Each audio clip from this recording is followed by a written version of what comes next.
Hello दोस्तों, नमस्कार। मेरा नाम मिन्ने जादव है। और जो हमारा NCERT line by line series चल रही है वो मैं आगे कंटिन्यू करता हूँ। और आज का टॉपिक है रासायनिक समन्वय तथा एकीकरण। इससे पहले हम कई अध्याय कर चुके हैं, तो आप जाकर देख सकते हो। प्लेलिस्ट भी बन चुके हैं, या फिर चैनल पर जाओगे तो वीडियो वाले ऑप्शन में भी दिख जाएंगे। तो आज हम पढ़ने वाले हैं रासायनिक समन्वय तथा एकीकरण। इसमें कुछ टॉपिक दिए हुए वो देख लेते हैं क्या क्या दिए हुए हैं। वो दिए हुए हैं अंतःस्रावी ग्रंथियाँ और हार्मोन, मानव अंतःस्रावी तंत्र, हृदय वृक्क और जठर आंतरीय पथ के हार्मोन, हार्मोन क्रिया की क्रियाविधि। अब इसमें आप देख सके हो कि यहाँ पे दिया हुआ है कि आप अध्ययन कर चुके हैं कि तंत्रिका तंत्र विभिन्न अंगों के बीच एक बिंदु दर बिंदु द्रुत समन्वय का कार्य करता है। तंत्रिकीय समन्वय काफ़ी तेज लेकिन अल्प अवधि का होता है। तंत्रिका तंतुओं द्वारा शरीर की सभी कोशिकाओं का तंत्रिकायन नहीं होने के कारण कोशिकीय क्रियाओं के लिए तथा नियंत्रण नियमन के लिए एक विशेष प्रकार के समन्वय की आवश्यकता होती है। यह कार्य हार्मोन द्वारा संपादित होता है। तंत्रिका तंत्र और अंतःस्रावी तंत्र मिलकर शरीर क्रियात्मक कार्यों का समन्वय और नियंत्रण करते हैं। अब इसमें हम आगे पढ़ते हैं अंतःस्रावी ग्रंथियाँ और हार्मोन। वो क्या दिया हुआ है? अंतःस्रावी ग्रंथियाँ और हार्मोन। अंतःस्रावी ग्रंथियों में नलिकाएँ नहीं होती है, मतलब जो अंदर होती है उसमें नलिकाएँ नहीं होती है, अतः वे नलिका विहीन ग्रंथियाँ कहलाती हैं। इनके स्राव हार्मोन कहलाते हैं। हार्मोन की चिर संपद परिभाषा के अनुसार हार्मोन अंतःस्रावी ग्रंथियों द्वारा स्रावित रक्त में मुक्त किए जाने वाले रसायन हैं जो दूरस्थ लक्ष्य अंग तक पहुँचाए जाते हैं। परंतु इस परिभाषा को अब रूपांतरित किया गया है, जिसके अनुसार हार्मोन सूक्ष्म मात्रा में उत्पन्न होने वाले अपोषक रसायन है जो अंतर कोशिकीय संदेशवाहक के रूप में कार्य करते हैं। इस नई परिभाषा के अंतर्गत सुनियोजित अंतःस्रावी ग्रंथियों से स्रावित हार्मोन के अतिरिक्त कई नए अणु भी सम्मिलित हो जाते हैं। आगे दिया है अकशेरुकियों में कम हार्मोन के साथ एक सरल अंतःस्रावी तंत्र होता है, जबकि कशेरुकियों में कई रसायन हार्मोन की तरह कार्य कर उनमें समन्वय स्थापित करते हैं। यहाँ मानव अंतःस्रावी तंत्र का वर्णन किया गया है। मानव अंतःस्रावी तंत्र मतलब हमारे बारे में बताया गया है, तो वो देखते हैं हम क्या दिया हुआ है। मानव अंतःस्रावी तंत्र। अंतःस्रावी ग्रंथियाँ और शरीर के विभिन्न भागों में स्थित हार्मोन स्रावित करने वाले ऊतक कोशिकाएं मिलकर अंतःस्रावी तंत्र का निर्माण करते हैं। पीयूष ग्रंथि, पीनियल ग्रंथि, थायराइड, एड्रिनल, अग्नाशय, पैराथायराइड, थाइमस और जनन ग्रंथियाँ, नर में वृषण और मादा में अंडाशय हमारे शरीर के सुनिश्चित अंतःस्रावी अंग जो कि चित्र में दिया हुआ है वो देख लेते हैं हम क्या क्या दिया हुआ है। देख लीजिए यहाँ पे, जैसे कि हाइपोथैलेमस, पीयूष ग्रंथि, पीनियल है, थायराइड एवं पैराथायराइड है। फिर ये वाली है रही क्या है, अग्नाशय, अधिवृक्क है, वृषण नर में और मादा में अंडाशय है। ठीक है। फिर जो आगे दिया हुआ था वो क्या है, इनके अतिरिक्त कुछ अन्य अंग जैसे कि जठर, आंतरीय मार्ग, यकृत, वृक्क, हृदय आदि भी हार्मोन का उत्पादन करते हैं। मानव शरीर की सभी प्रमुख अंतःस्रावी ग्रंथियों तथा हाइपोथैलेमस की संरचना और उनके कार्य का संक्षिप्त विवरण अगले भाग में दिया गया है। ठीक है। अब हम पढ़ेंगे हाइपोथैलेमस, जो कि हमारा दिया हुआ है। तो हाइपोथैलेमस क्या है? जैसा कि आप जानते हैं कि हाइपोथैलेमस डायनसिफेलोन अग्र मस्तिष्क पश्च का अगर आधार भाग है। हम जानते हैं, पहले पढ़ भी चुके हैं इसके बारे में।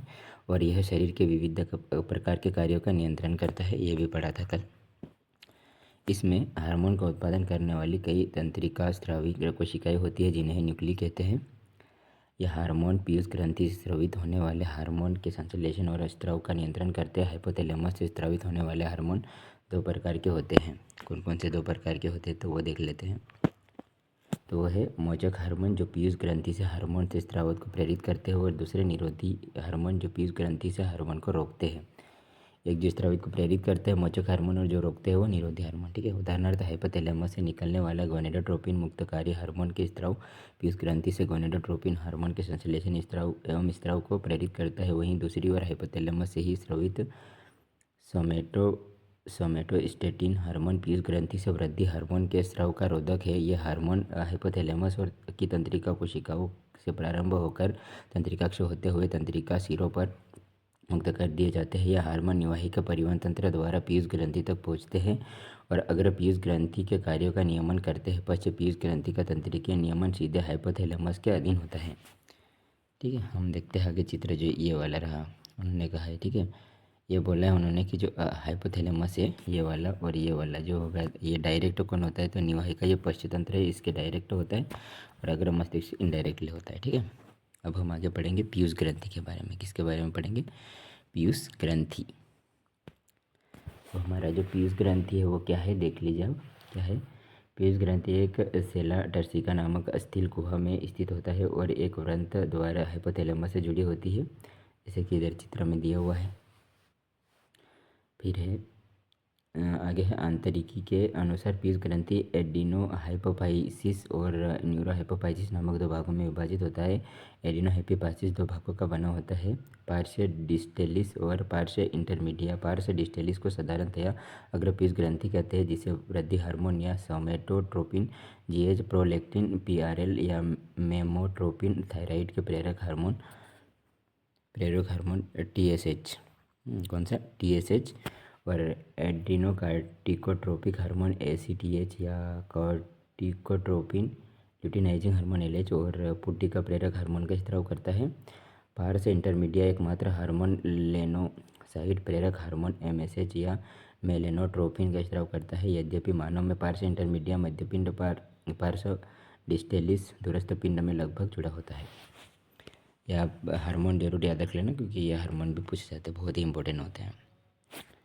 फिर आगे देख लीजिए न्यूरो हाइपोफाइसिस पार्श नर्वोसा या पश्च पीयूष ग्रंथि या हाइपोथैलेमस द्वारा उत्पादित किए जाने वाले हार्मोन ऑक्सीटोसिन और वेसोप्रेसिन का संग्रह और स्रावित करती है। यह हार्मोन वास्तव में हाइपोथैलेमस द्वारा संश्लेषित होते हुए और तंत्रिका से होते हुए पश्च पीयूष ग्रंथि में पहुंचा दिए जाते हैं। फिर आगे देह वृद्धिकारी हार्मोन जीएच के अति स्राव से शरीर की असामान्य वृद्धि होती है। क्या होती है? असामान्य वृद्धि होती है, जिसे जाइगेंटिज्म अतिकायता कहते हैं, और इसके अल्प स्राव से वृद्धि अवरुद्ध हो जाती है, जिसे पिट्यूटरी ड्वार्फिज्म, बोनापन या वामता कहते हैं। वयस्कों में विशेष रूप से मध्य आयु वर्ग के लोगों में वृद्धिकारी हार्मोन के अति स्राव से अत्यधिक विकृति विशेषता चेहरे की हो जाती है, जिसे अतिकायता एग्रोगिलेली कहते हैं, जो कि बहुत सारे कोई लंबे लोग होते हैं उनके बारे में बताया गया है। फिर आगे देखिए इससे गंभीर जटिलताएं उत्पन्न हो सकती है तथा यदि नियंत्रण न किया गया तो समय से पूर्व मृत्यु भी हो सकती है। जीवन के प्रारंभिक काल में रोग की पहचान बहुत कठिन है तथा अधिकतर मामलों में अनेक वर्षों तक रोग का पता ही नहीं चलता, जब तक कि बाह्य अभिलक्षण दिखाई नहीं देने लगते हैं। प्रोलैक्टिन हार्मोन स्तन ग्रंथियों की वृद्धि और उनमें दूध निर्माण का नियंत्रण करता है। थायराइड प्रेरक हार्मोन थायराइड ग्रंथियों पर कार्य कर उनसे थायराइड हार्मोन के संश्लेषण और स्राव को प्रेरित करता है। एड्रीनोकोर्टिकोट्रोपिक हार्मोन एसीटीएच एड्रिनल वल्कुट पर कार्य करता है और इसे ग्लूकोकॉर्टिकॉइड्स नामक स्टेरॉइड हार्मोन के संश्लेषण और स्रावन के लिए प्रेरित करता है। फिर दिया हुआ ल्यूटिनाइजिन और पुटिका प्रेरक हार्मोन जननांगों की क्रियाओं को प्रेरित करते हैं और लिंगी हार्मोन का उत्पादन करते हैं, अतः गोनेडोट्रोपिन कहलाते हैं। नरों में ल्यूटिनाइजिंग हार्मोन एड्रिनोजेन नामक हार्मोन के संश्लेषण और स्राव के लिए प्रेरित करता है।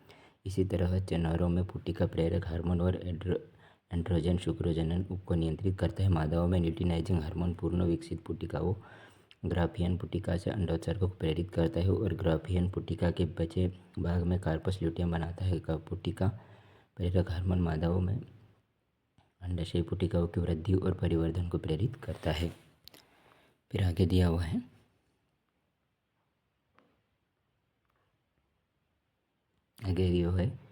मेलेनोसाइट प्रेरक हार्मोन मेलेनोसाइट से मेलानिन युक्त कोशिकाओं पर क्रियाशील होता है तथा त्वचा की वर्णकता का नियमन करता है। ऑक्सीटोसिन हमारे शरीर की चिकनी पेशियों पर कार्य करता है और उनके संकुचन को प्रेरित करता है। मादाओं में यह प्रसव के समय गर्भाशयी पेशियों के संकुचन और दुग्ध ग्रंथियों से दूध के स्राव को प्रेरित करता है। वेसोप्रेसिन मुख्यतः वृक्क की दूरस्थ सम्मिलित नलिका से जल एवं आयनों के पुनरावशोषण को प्रेरित करता है, जिससे मूत्र के साथ जल का ह्रास डायलिसिस कम हो, अतः इसे प्रतिमूत्रल हार्मोन या एंटी डायूरेटिक हार्मोन एडीएच भी कहते हैं। एडीएच के संश्लेषण अथवा स्रवण को प्रभावित करने वाली विकृति के परिणाम स्वरूप वृक्क की जल संरक्षण की क्षमता में ह्रास होता है, फलतः जल का ह्रास एवं निर्जलीकरण हो जाता है। इस अवस्थिति को उदक में डायबिटीज इंसिपिडस कहते हैं, डायबिटीज इंसिपिडस कहा जाता है। फिर आगे देखें हम पीनियल ग्रंथि। क्या देखने वाले हैं? पीनियल ग्रंथि। पीनियल ग्रंथि अग्र मस्तिष्क के पृष्ठीय ऊपरी भाग में स्थित होता है। पीनियल ग्रंथि मेलेटोनिन हार्मोन स्रावित करती है। मेलेटोनिन हमारे शरीर की दैनिक लय 24 घंटे के नियमन का एक महत्वपूर्ण कार्य करता है। उदाहरण के लिए यह सोने जागने के चक्र एवं शरीर के तापक्रम को नियंत्रित करता है। इन सबके अतिरिक्त मेलेटोनिन उपचयी वर्णकता, मासिक आर्तव चक्र, प्रतिरक्षा क्षमता को भी प्रभावित करता है। कौन? पीनियल ग्रंथि। ये देख सकते हो कि आप इसमें देख लेते हो, ठीक है। फिर बाद में थायराइड ग्रंथि। पीनियल के बाद कौन आता है? थायराइड ग्रंथि आती है। थायराइड ग्रंथि श्वास नली के दोनों ओर स्थित 2 पालियों से बनी होती है। हम देख सकते हैं 2 पालियाँ जो थायराइड ग्रंथि ये रही, ये वाली थायराइड ग्रंथि जो है वो ये वाली पूरी थायराइड ग्रंथि, ठीक है। इसमें भी देख सकते हो आप, ये आगे पीछे से है ये वाली। आगे है 2 पालियों संयोजी ऊतक के पतली पल्लीनुमा स्तंभा से जुड़ी होती है। प्रत्येक थायराइड ग्रंथि पुटकों और भरण ऊतकों की बनी होती है। प्रत्येक थायराइड पुटक एक गुहा को घेरे हुए पुटक कोशिकाओं से निर्मित होता है। ये पुटक कोशिकाएं 2 हार्मोन टेट्राआइडोथायरोनिनस T4 अथवा थायरोक्सिन तथा ट्राईआइडोथायरोनिन D3 का संश्लेषण करती है। थायराइड हार्मोन के सामान्य दर संश्लेषण के लिए आयोडीन आवश्यक है। हमारे भोजन में आयोडीन की कमी से अवथायराइड एवं थायराइड ग्रंथि की वृद्धि हो जाती है, जिससे साधारणतया गलगंड कहते हैं।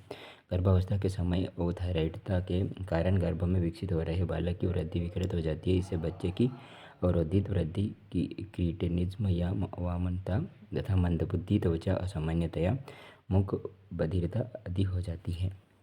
फिर आगे देखते हैं। वयस्क स्त्रियों में अवथायराइडता मासिक चक्र को अनियमित कर देता है। थायराइड ग्रंथि के कैंसर अथवा इसमें गांठों की वृद्धि से थायराइड हार्मोन की संश्लेषण की दर सामान्य रूप से अधिक हो जाती है। इस स्थिति को थायराइड अतिक्रियता कहते हैं, जो शरीर की कार्यकी पर प्रतिबल प्रभाव डालती है। फिर आगे देखते हैं। थायराइड हार्मोन आधारीय उपचयी दर के नियमन में मुख्य भूमिका निभाते हैं। ये हार्मोन लाल रक्त कणिकाओं के निर्माण की प्रक्रिया में भी सहायता करते हैं। थायराइड हार्मोन कार्बोहाइड्रेट, प्रोटीन और वसा के उपचयी संश्लेषण और विखंडन को भी नियंत्रित करते हैं। जल और विद्युत अपघट्यों का नियमन भी थायराइड हार्मोन प्रभावित करते हैं। थायराइड ग्रंथि से एक प्रोटीन हार्मोन थायरोकैल्सिटोनिन TCT का भी स्राव होता है, जो रक्त में कैल्शियम स्तर को नियंत्रित करता है। नेत्रोत्संधि गलगंड एक्सऑप्थेल्मिक ग्वाइटर थायराइड अतिक्रियता का एक रूप है। थायराइड ग्रंथि में वृद्धि, नेत्र गोलकों का बाहर की ओर उभर आना, आधारी उपचयी दर में वृद्धि एवं भार में ह्रास इसके अभिलक्षण है। इसे ग्रेव्स रोग भी कहते हैं। फिर हम आगे देते हैं पैराथायराइड ग्रंथि। क्या देखते हैं? पैराथायराइड ग्रंथि।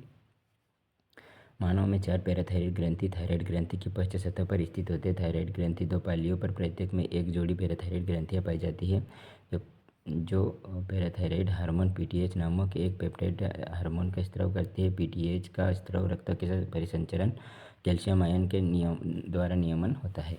अब हम देख सकते हैं इसमें कि जो पैराथायराइड है उसमें थायराइड में ये चित्र में देखो, ये चार है, उन्होंने जोड़ी में बोला ये, और ये चारों की पैराथायराइड ग्रंथि चित्र में आप देख सकते हो। फिर हम आगे पढ़ते हैं।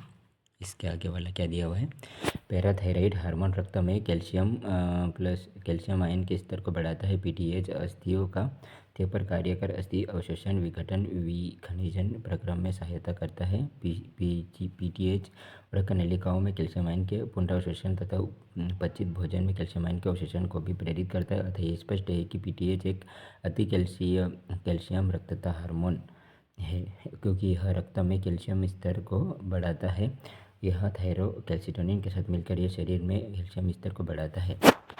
फिर है आगे TCT के साथ मिलकर यह शरीर में कैल्शियम का संतुलन बनाए रखने में महत्वपूर्ण भूमिका निभाता है। सुन कैल्शियम है कौन कम, तो वो है हमारी पैराथायराइड ग्रंथि। अब हम थाइमस ग्रंथि के बारे में पढ़ने वाले हैं। कौन है? तो थाइमस ग्रंथि। थाइमस ग्रंथि महाधमनी के उदर पक्ष ऊपर उरस्ती के पीछे फेफड़ों के बीच स्थित एक पालीयुक्त संरचना थाइमस ग्रंथि प्रतिरक्षा के विकास में महत्वपूर्ण भूमिका निभाती है। यह ग्रंथि थाइमोसिन नामक पेप्टाइड हार्मोन का स्राव करती है। थाइमोसिन टी लिम्फोसाइट के विभेदीकरण में मुख्य भूमिका निभाते हैं, जो कोशिका माध्य प्रतिरक्षा के महत्वपूर्ण। इसके अतिरिक्त थाइमोसिन तरल प्रतिरक्षा ह्यूमरल इम्यूनिटी के लिए प्रतिजैविक के उत्पादन को भी प्रेरित करती है। बढ़ती उम्र के साथ थाइमस का अपघटन होने लगता है। फलस्वरूप थाइमोसिन का उत्पादन घट जाता है। इसी के परिणामस्वरूप हृदय में प्रतिरक्षा प्रतिक्रिया कमजोर पड़ जाती है। ठीक है, फिर हम पढ़ने वाले हैं अधिवृक्क ग्रंथि। हमारे शरीर में प्रत्येक वृक्क के अग्रभाग में एक स्थित एक जोड़ी अधिवृक्क ग्रंथियाँ होती हैं। हम देख सकते हैं ये वाला अधिवृक्क ग्रंथियाँ जो है ना, ठीक है, इसमें अधिवृक्क ग्रंथियाँ देख सकते हो आप। और हम आगे पढ़ते हैं, इसी का क्या दिया हुआ है। वह ग्रंथियाँ दो प्रकार के ऊतकों से निर्मित होती। ग्रंथि के बीच में स्थित ऊतक अधिवृक्क मध्यांश और बाहरी की ओर ऊतक स्थित अधिवृक्क वलकुट कहलाता है। यहाँ पे देख ले सकते हैं आप कि यह वलकुट है बाहर वाला और अंदर वाला मध्यांश। ठीक है, अब हम आगे पढ़ते हैं इसी का। अधिवृक्क का मध्यांश दो प्रकार के हार्मोन का स्राव करता है, जिन्हें एड्रेनालिन, एपिनेफ्रिन और नॉरएड्रेनालिन और एपिनेफ्रिन कहते हैं। इन्हें सम्मिलित रूप में क्या कहते हैं, कैटेकोलमिनस कहते हैं। एड्रेनालिन और नॉरएड्रेनालिन किसी भी प्रकार के दबाव या आपातकालीन स्थिति में अधिकता में तेजी से स्रावित होते हैं। इसी कारण ये आपातकालीन हार्मोन या युद्ध हार्मोन या फ्लाइटिंग हार्मोन कहलाते हैं। यह हार्मोन सक्रियता, तेजी, आँखों की पुतली के फैलाव, रंगटे खड़े होना, पसीना आदि को बढ़ाते हैं। दोनों हार्मोन हृदय की धड़कन, हृदय संकुचन की क्षमता और श्वसन दर को बढ़ाते हैं। कैटेकोलएमिन ग्लाइकोजन के विघटन को भी प्रेरित करते हैं, जिसके परिणाम स्वरूप रक्त में ग्लूकोज का स्तर बढ़ जाता है। साथ ही ये लिपिड और प्रोटीन के विखंडन को भी प्रेरित करते हैं। फिर आगे देखिए क्या दिया हुआ है। अधिवृक्क वलकुट को 3 परतों में विभाजित किया जा सकता है: जोना रेटिकुलेस आंतरिक परत, जोना फेसिक्युलेटा मध्य परत और जोना ग्लोमेरुलेसा बाहरी परत। अधिवृक्क वलकुट कई हार्मोन का स्राव करती है, जिन्हें सम्मिलित रूप से कॉर्टिकोस्टेरॉइड हार्मोन या कॉर्टिकोइड हार्मोन कहते हैं। जो कॉर्टिकोस्टेरॉइड कार्बोहाइड्रेट के अपचयन में संलग्न ग्लूकोकॉर्टिकोइड कहलाते हैं। हमारे शरीर में कोर्टिसोल मुख्य ग्लूकोकॉर्टिकोइड है। जल और विद्युत अपघट्य का संतुलन करने वाले कॉर्टिकोस्टेरियल मिनरलोकॉर्टिकोइड्स कहलाते हैं। हमारे शरीर में एल्डोस्टेरोन मुख्य मिनरलोकॉर्टिकोइड है।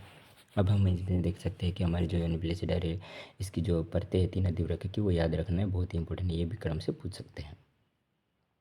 अब हम आगे देखते हैं, आगे क्या दिया हुआ है। ग्लाइकोकॉर्टिकोइड ग्लाइकोजन संश्लेषण, ग्लाइकोनियोजेनेसिस, वसा अपघटन और प्रोटीन अपघटन को प्रेरित करते हैं तथा एमिनो अम्लों के कोशिकीय ग्रहण और उपयोग को अवरोधित करते हैं। कोर्टिसोल हृदय संवहनी तंत्र के रखरखाव तथा वृक्क की क्रियाओं में भी संलग्न होता है। ग्लूकोकॉर्टिकोइड एवं विशेष रूप से कोर्टिसोल प्रतिशोध प्रक्रियाओं को प्रेरित करता है तथा प्रतिरक्षा तंत्र की प्रतिक्रियाओं को अवरोधित करता है। कोर्टिसोल लाल रुधिर कणिकाओं के उत्पादन को प्रेरित करता है। एल्डोस्टेरोन मुख्यतः वृक्क नलिकाओं पर कार्य करता है और सोडियम आयन एवं जल के पुनर्शोषण तथा पोटेशियम आयन व फास्फेट आयन के उत्सर्जन को प्रेरित करता है। फिर आगे देखते हैं, इस प्रकार एल्डोस्टेरोन विद्युत अपघट्य शरीर द्रव्यों के आयतन, परासरणी दाब और रक्त दाब को बनाए रखने में सहायक होता है। एड्रिनल वलकुट द्वारा कुछ मात्रा में एड्रोजेनिक स्टेरॉइड का भी स्राव होता है, जो यौनारंभ के समय अक्षीय रोम, जघन रोम तथा मुख्य आनन रोम की वृद्धि में भूमिका अदा करते हैं। एड्रिनल वलकुट द्वारा हार्मोन के अल्प स्राव के कारण कार्बोहाइड्रेट उपचय पर विपरीत प्रभाव पड़ता है, जिसके कारण अत्यंत दुर्बलता एवं थकावट का अनुभव होता है तथा एडिसन रोग हो जाता है। ठीक है, अब हम देखते हैं अग्नाशय। क्या पढ़ेंगे हम? अग्नाशय। अग्नाशय एक संयुक्त ग्रंथि है जो अंतःस्रावी बहिःस्रावी दोनों के रूप में कार्य करती है। हम इससे पहले पढ़ लिए, हम क्या पढ़ लिए, तो वो है हमारा अंतःस्रावी पढ़ लिया, लेकिन जो ये अग्नाशय होता है वो याद रख लेना, बहुत ही इंपॉर्टेंट है, क्योंकि जो अपवाद होता है वो याद रख लेना। तो ये अपवाद है अंतःस्रावी और बहिःस्रावी दोनों का कार्य करती है। अंतःस्रावी अग्नाशय लैंगहेरियंस दीपों से निर्मित होते हैं। साधारण मनुष्य के अग्नाशय में लगभग 10 से 20 लाख लैंगहेरियंस दीप होते हैं, जो अग्नाशयी ऊतकों का 1 से 2% होता है। प्रत्येक लैंगहेरियंस दीप में मुख्य रूप से 2 प्रकार की कोशिकाएं होती हैं। तो वो कौन से, जिन्हें अल्फा और बीटा कोशिकाएं कहते हैं। अल्फा कोशिकाएं का ग्लूकागोन तथा बीटा कोशिकाएं इंसुलिन हार्मोन का स्राव करती हैं। ठीक है, अब आगे देखते हैं, आगे क्या दिया हुआ है। तो ग्लूकागोन एक पैराथायराइड हार्मोन है जो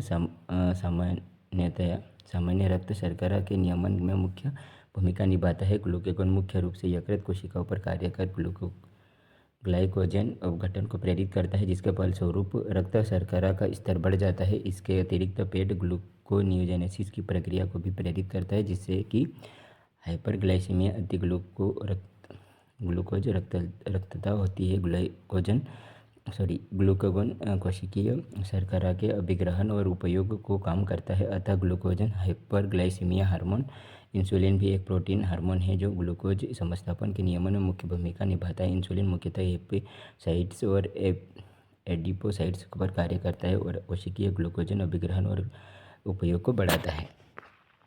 आगे दिया हुआ है, इसके फलस्वरूप ग्लूकोज तीव्रता से रक्त हेपेटोसाइट्स और एडिपोसाइट्स में जाता है और तथा रक्त शर्करा का स्तर कम हाइपोग्लाइसीमिया हो जाता है। इंसुलिन तत्लक्ष्य कोशिकाओं में ग्लूकोज से ग्लाइकोजन बनने की प्रक्रिया को भी प्रेरित करता है। रक्त में ग्लूकोज समापन का नियमन सम्मिलित रूप से दो हार्मोन इंसुलिन और ग्लूकागोन द्वारा होता है। फिर लंबी अवधि तक हाइपरग्लाइसीमिया, अति ग्लूकोज रक्तता होने पर डायबिटीज़ मेलिटस मधुमेह बीमारी हो जाती है, जो मूत्र के साथ शर्करा का ह्रास और हानिकारक पदार्थ जैसे कीटोन बॉडीज़ के निर्माण से जुड़ी है। मधुमेह के मरीजों का इंसुलिन द्वारा सफलतापूर्वक उपचार किया जा सकता है। अब आगे दिया हुआ हमारा ऑपरेशन, कहते हैं ऑपरेशन। नर में उदर गुहा पेडू के बाहर ऑपरेशन कोश में एक जोड़ी ऑपरेशन स्थित होता है। ऑपरेशन प्राथमिक लैंगिक अंग के साथ ही अंतःस्रावी ग्रंथि के रूप में भी कार्य करता है। ऑपरेशन शुक्रजनन नलिका और बहरन या अंतराली ऊतक का बना होता है। लैंगिक कोशिकाएं मंत्राली कोशिकाएं अंतरनलिकीय स्थानों में उपस्थित होती है और एंड्रोजन या नर हार्मोन तथा टेस्टोस्टेरोन प्रमुख हार्मोन का स्राव करती है। फिर हम आगे देखते हैं इसका, वो क्या है।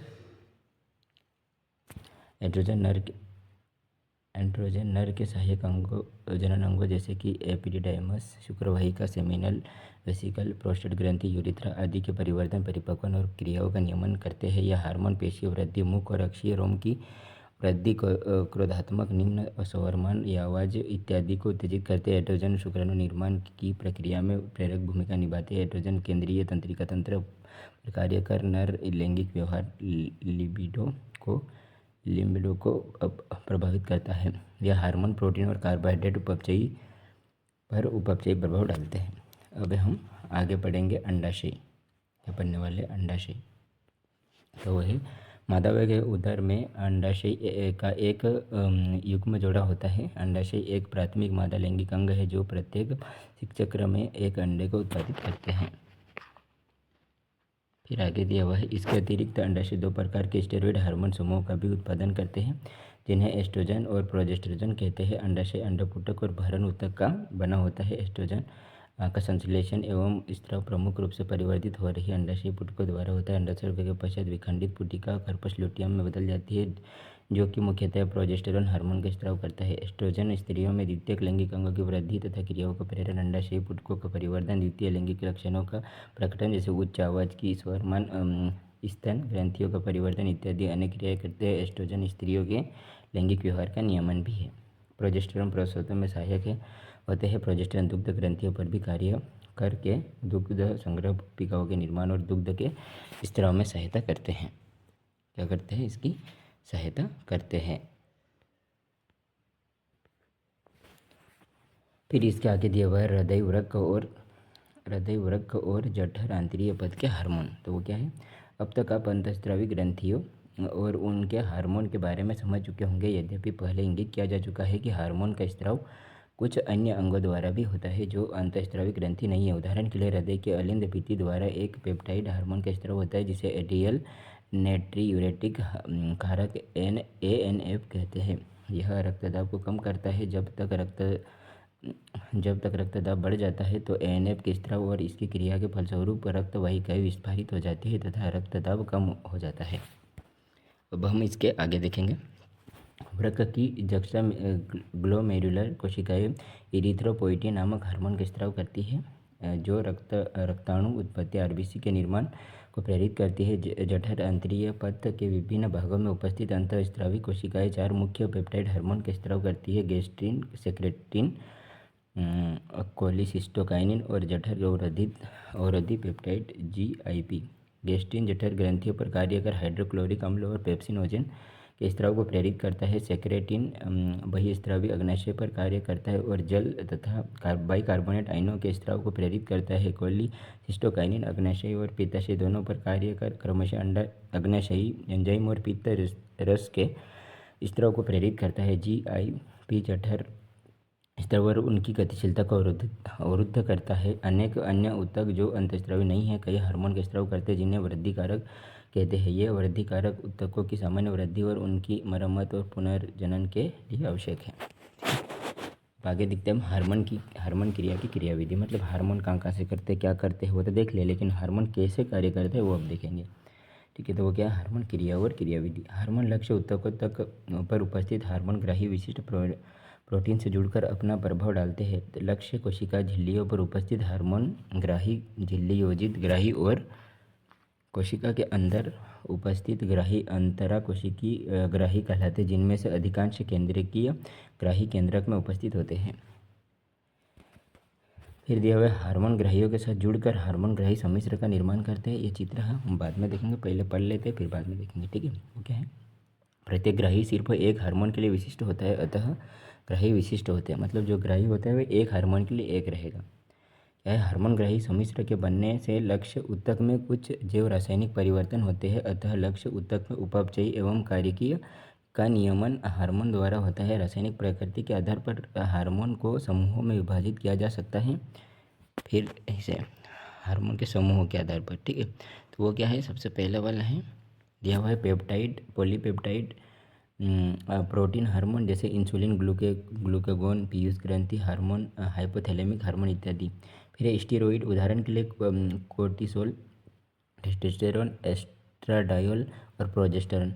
आइडोथायरोनिन थायराइड हार्मोन है। अमीनो अम्लों के उत्पन्न, उदाहरण के लिए एपिनेफ्रिन। तो ये बहुत ही ज़्यादा इंपॉर्टेंट है हार्मोन, क्योंकि ये किस एग्जाम्पल है ये पूछा जाता है, तो आप कर लेना। फिर आगे दिया हुआ है, आगे देखते हैं हम। जो हार्मोन झिल्ली योजित ग्राहियों से क्रिया करते हैं वे साधारणतया लक्ष्य कोशिकाओं में प्रवेश नहीं कर पाते, लेकिन द्वितीयक संदेशवाहक का उत्पादन कर, जैसे कि चक्रीय AMP, IP3, कैल्शियम आयन आदि अंतःकोशिकीय उपापचय का नियमन करते हैं। अंतरकोशिकीय ग्राहियों से क्रिया करने वाले हार्मोन जैसे स्टेरॉइड हार्मोन, आइडोथायरोनिन आदि हार्मोन ग्राही सम्मिश्र एवं जीनोम के पारस्परिक क्रिया से जीन की अभिव्यक्ति अथवा गुणसूत्र क्रिया का नियमन करते हैं। संयुक्त जैव रासायनिक क्रियाएं शरीर की कार्यकीय तथा वृद्धि को प्रभावित करते हैं।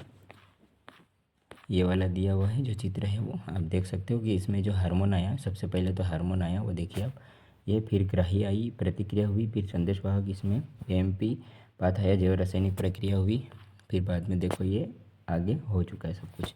फिर दूसरा है प्रोटीन हार्मोन वाला है, और फिर ये है कि स्टेरॉइड हार्मोन जैसे काम करता है, ये वाला आया सबसे पहले, तो ये वाला ही चीज़ें। फिर बाद में आप देख सकते केंद्रक से कैसे वो केंद्रक ही है वहाँ से भेदना हुआ, फिर mRNA प्रोटीन यहाँ हार्मोन ग्राही कॉम्प्लेक्स जो अंदर था वो आप देख सकते हो। इसी के साथ हमारा होता है रासायनिक समन्वय तथा एकीकरण का चैप्टर समाप्त, यानी कि अध्याय भी हमारा समाप्त हो चुका है। और आप यहाँ तक देख रहे हो तो आप सभी का धन्यवाद, और आप ऐसे ही हमारा सपोर्ट बनाते रहिएगा, और मैं ऐसे ही वीडियो लेकर आते रहूँगा। और आगे और अगर मेरा पढ़ाना अच्छा लगता है तो आप चैनल को सब्सक्राइब और वीडियो को लाइक और अपने दोस्तों के साथ शेयर कीजिए, और अच्छे कमेंट करिए, क्योंकि आपके एक कमेंट और एक सब्सक्राइब और लाइक से मुझे ना मोटिवेशन मिलता है। इसलिए तो अभी मैं सोच रहा हूँ कि 12वीं का जो है वो 12वीं वाली चैप्टर चालू करें, तो 12वीं के अध्याय है तो वो नीट में भी आएंगे और बोर्ड में भी काम आएंगे, तो आप प्लीज़ देखिएगा। और आज के लिए इतना ही, फिर मिलते हैं अगले वीडियो में, तब तक के लिए जय।